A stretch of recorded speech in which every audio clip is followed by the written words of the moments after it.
մի քանի հարցեր ունեմ ձեզ ուղղված։ Առաջին հարցս դա համաներման հետ կապված է, արդյոք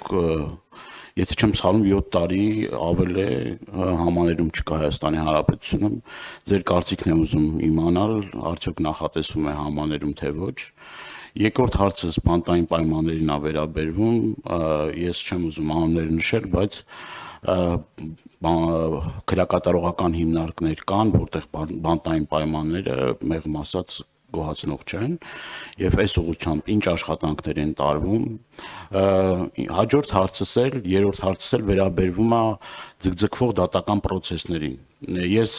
բավականին հաճախ եմ այցելում քրեակատարողական հիմնարկներ եւ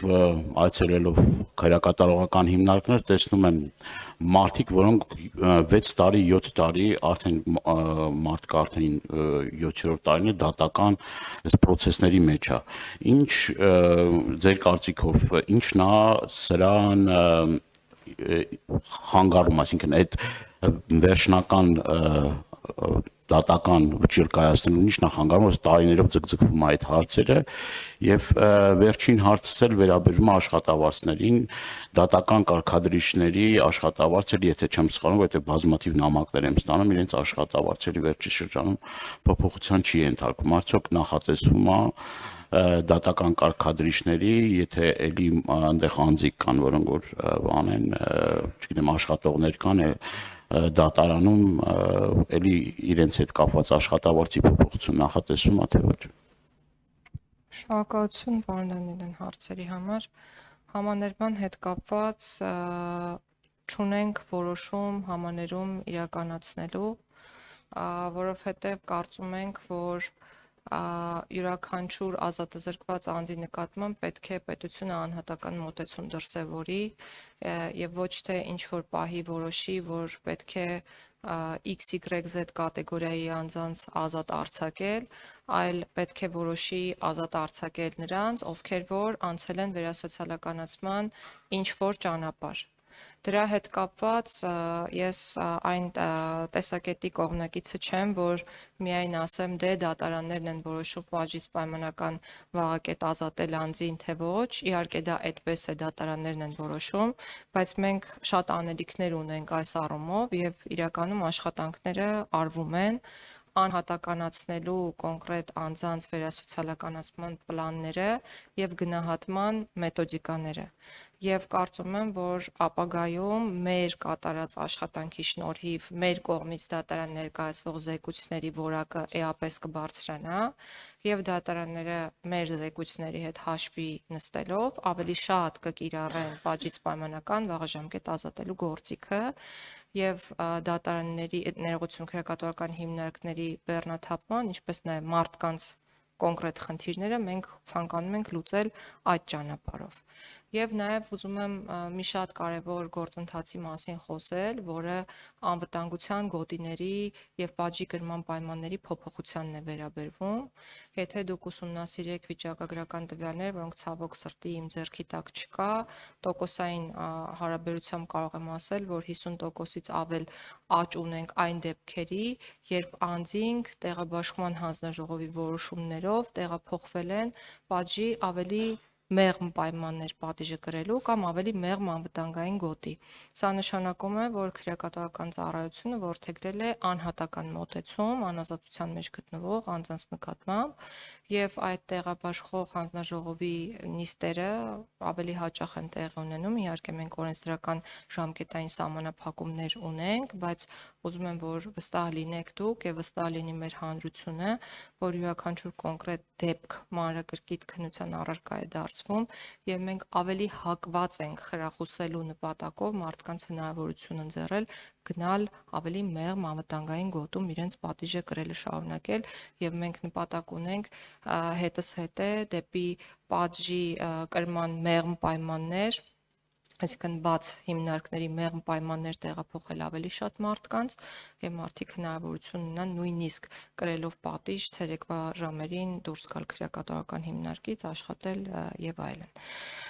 Հաջորդ հարցը ձեր վերաբերում էր պատժի կրման պայմաններին։ Մենք միասին մի անգամ խոսել ենք Արմավիրի կարանտինային բաժանմունքի վիճակի մասին եւ կարանտինային խցերի վերանորոգման անհրաժեշտության մասին։ Ես հուսով եմ շուտով նորից կայցելեք այնտեղ կամ կարող ենք միասին էլ այցելել եւ տեսնել, որ այլևս այդ խնդիրը լուծված է, այսինքն մենք կարանտինային խցերը Արմավիրի վերանորոգել ենք, Արմավիրում չկար 24-ժամյա ջրամատակարարում, դա այլևս կա, մյուս բոլոր քրեակատարողական հիմնարկներում վերանորոգման աշխատանքները քրեակատարողական ծառայության միջոցների հաշվին իրականացվել են եւ շարունակաբար իրականացվելու են։ Վերջերս ես այցելել եմ Արթիկ քրեակատարողական հիմնարկ, եթե հնարավորություն ունենայի մինչև եւ հետո նկարները ցույց տալու, իհարկե կատարված աշխատանքները ցցուն կերպով կերևային, որպեսզի դուք էլ կարողանաք պատկերացում կազմել, բայց քանի որ չունեմ, ուզում եմ վստահեցնել, որ մի շարք հիմնարկներում աշխատանքները արվել են, մյուսներում շարունակվում են, Արթիկում օրինակ ջրահեռացման համակարգ ուսումնասիրել ենք, տեսել ենք, որ մինչև հիմա չկա, դրա վրա ենք աշխատում, որպեսզի մեր կատարած վերանորոգման աշխատանքները ապարդյուն չլինեն, այսինքն 1 տարվա կյանք չունենան եւ դրանից հետո նորից կշարունակենք աշխատանքները, բայց տարբերությունը սարեր ձորերի է, սա կարող եմ վստահեցնել եւ նաեւ հաշվետվությունը կարող եք գտնել քրեակատարողական ծառայության պաշտոնական կայք էջում, այնտեղ եթե չեմ սխալվում, նաև նկարներով ցուցադրված կա կատարված աշխատանքը տարբեր հիմնարկներում, որն այլևս իրականություն է։ Աբովյան քրեակատարողական հիմնարկը գրեթե ամբողջությամբ վերանորոգված է, այնտեղ միայն լանդշաֆտի խնդիր ունենք լուծելու, այսինքն այդ բակային հատվածում խնդիրներ ունենք լուծելու եւ երկարաժամկետ տեսակցությունների սենյակների մասով փոքրինչ փոփոխություններ ունենք անելու, մնացած հատվածներն ամբողջությամբ վերանորոգված են։ Ուզում եմ վստահեցնել, որ ինչ միջոց ունենանք խնայողության տեսքով, որոնք թեկուզ եւ նախատեսված չեն եղել որպես կապիտալ ծախս, մենք մեր մտքում ունենք կարիքների գնահատումը, ոչ միայն մտքում, այլ նաև թղթի վրա հանձնված եւ գնալու ենք դրանք իրականացնելու ուղղությամբ եւ քանի որ հարցը տրվեց 1-2 նորություն էլ ասեմ քրեակատարողական հիմնարկներից, մենք ուսումնասիրել ենք եւ պարզել, որ ոչ բոլոր քրեակատարողական հիմնարկներն է, որ ունեն էլեկտրական գեներատորներ եւ հիմա այլևս հայտարարվել է մրցույթ այդ էլեկտրական գեներատորների ձեռքբերման նպատակով, իսկ ինչու է սա կարեւոր, որովհետեւ մենք հաջորդ ծրագրով ցանկանում ենք քրեակատարողական հիմնարկների արտաքին պարագծի հսկողությունը իրականացնել տեխնիկական միջոցներով, այսինքն տեսախցիկներով պետք է վերահսկվի քրեակատարողական հիմնարկը եւ նաեւ դրա ֆինանսական գնահատականը եւ ծախսային բեռը այս տարվա բյուջեմ նախատեսված է, դա էլ որպես բոնուս ասեմ, որ մենք այդ ուղղությամբ ենք քայլեր ձեռնարկում։ Հիմա անդրադառնամ մյուս հարցերին։ Ինչու են դատավարությունները մեր երկրում տևում, սա ամենամեծ հարցն է, որ մեզ բոլորիս հետաքրքրում է եւ մենք ուսումնասիրել ենք ու տեսել ենք, որ 1700-ից ավել կալանավորներից 10 կալանավորի 10-ից 15 կալանավորի դեպքում է, որ 5-ից ավել տարի են նրանք գտնվում կալանքի տակ, ինչը էլի շատ վատ է։ Ես այնպես չի որ թվերը նշում եմ արդարացնելու համար, որ նորմալ է, որ մարդիկ կալանքի տակ գտնվեն, ինչ ենք մենք անում։ Բազմաթիվ նախագծեր ունենք։ Նախ առաջնահերթ մենք գնալու ենք յուրաքանչյուր կոնկրետ դատավարության համար կոնկրետ դատավարական ժամկետ սահմանելու ճանապարհով։ Քրեական գործերով դա լինելու է 1 տարին, որը կարող է երկարացվել ոչ ավել քան 3 անգամ կրկին 1 տարով, բայց պատճառաբանված որոշմամբ։ Այսինքն կանոնը լինելու է 1 տարին, դրանից շեղում հնարավոր է լինելու եւ մենք մեր մտքում ունենք, որ շեղման թույլտվությունը մենք առաջիկա տարիների համար ենք տալու, քանի որ ունենք օբյեկտիվ ծանրաբեռնվածություն։ Հաջորդ պատճառը քրեական վարույթների դատարանում գտնվող ձգձգվելու այն է, որ մարզերում նշանակված դատավորները երբեմն տեղափոխվում են Երևան քաղաք կամ անցնում են առաջ խաղացման ցուցակներ եւ իրենց գալիս է փոխարինելու նոր դատավոր եւ նոր դատավորի գալուց հետո գործի քննությունը սկսվում է 0-ական կետից։ մենք ունենք նախաձեռնություն, ըստ որի դատավորի փոփոխության դեպքում, եթե կողմերը չեն առարկում, գործի քննությունը չպետք է սկսի զրոյական կետից, այլ պետք է շարունակվի այն կետից, որում որ ավարտվել է, այսինքն առաջին դատավորը որ կետում որ թողել գնացել է, եւ սրան զուգահեռ ունենք եւս մեկ նախաձեռնություն, որի համաձայն դատավորները, որոնք ընդգրկվելու են առաջխաղացման ցուցակում կամ նրանց վերաբերյալ որոշում է կայացվելու տեղափոխվել մեկ շրջանից մեկ այլ շրջան, մինչև տեղափոխման պահը պետք է փաստացի մաքրեն, այսպես ասած, իրենց գործերի 50%-ը, իսկ մյուս 50%-ը պետք է մակագրվի տվյալ դատարանի այլ դատավորներին, որպեսզի մենք վստահ լինենք, որ այդ անընդհատ շրջապտույտի մեջ գործերի քննության այլևս չենք ընկնելու, բայց դուք ինձ 4 հարց էիք տվել աշխատավարձների հետ կապված։ Այս բյուջեում որևէ բյուջետային տողով նախատեսված չէ, բայց մենք ունենք առանձին ծրագիր եւ դատավորների հաստիկների համալրման, ինչը կարիքների գնահատման արդյունքում ենք արել, նաև աշխատելով բարձրագույն դատական խորհրդի մեր գործընկերների հետ, հաշվել ենք դատավորների ծանրաբեռնվածություն գործերի քանակ ըստ մարզերի եւ տարածքների եւ մոտավոր 30-ից ավել դատավորների նոր հաստիկների լրացման առաջարկով ենք ապագայում հանդես գալու եւ մեր ուշադրությունից չի վրիպել նաև դատական այլ ծառայողների աշխատավարձի հետ կապված խնդիրը, խոսքը օգնականների, քարտուղարների եւ կարգադրիչների մասին է, ըստ նախնական պայմանավորվածության նախատեսել ենք, որ հնարավորության դեպքում 30%-ով պետք է բարձրացնենք այս աշխատակիցների աշխատավարձը, բայց ֆինանսական բեռը բավականին մեծ է ու կախված է մեր պետական բյուջեի հնարավորություններից։ Չէ, սա առանձին ծրագիր է, որ պետք է քննարկվի, ժամկետներ չեմ կարող նշել, բայց մենք կփորձենք ամեն ինչ անել, որ եկող տարվա ընթացքում ծրագիրը իրականություն դառնա։ Ես արձագանք եղել է, թե չէ։ Չի եղել արձագանք, շատ բարի, խնդրեմ։ Տիկին Գալյան, կներեք։ Տիկին Գալյան, եւս երկու հարց ունեմ, ինձ տենց մի նայեք, Տիկին Գալյանը երկարապատասխանում է, իմ խնդիրը չի։ Ես իմ արձագանքի իրավունքից պիտի օգտվեմ, ես Պարոն Դանիելյան, դուք ունեք ձեր արձագանքի իրավունքը, ոչ ոք այդ իրավունքի չի զրկվելու։ Այո, եւ նայելու իրավունք, այո։ Գիտեք նախագահ դերը հեշտ է, նոր մեղադրում են նրա մեջ, որ ընդդիմության ավելի շատ ժամանակ են տալի, քան իշխանական падգամավորներին։ Խնդրեմ։ Մեղադրում ակնհայտ ինձ ընդհատում է։ Տեսեք, ակնհայտ գրականություն են տեսնում։ Խնդրեմ, պարոն Դանիել։ Տիկին Գալյան, անչափ կարևոր է աշխատավարձների հարցը եւ ոչ թե պիտի այդ խոստումների բանով լինի, այլ հստակ պիտի աշխատավարձները բարձրացվեն, որովհետեւ երկար ժամանակ չեն բարձրացվել մարդկանց աշխատավարձը, այդ մեկ։ Դուք խոսեցիք անձնական տվյալների գաղտնիության մասին, բայց վերջին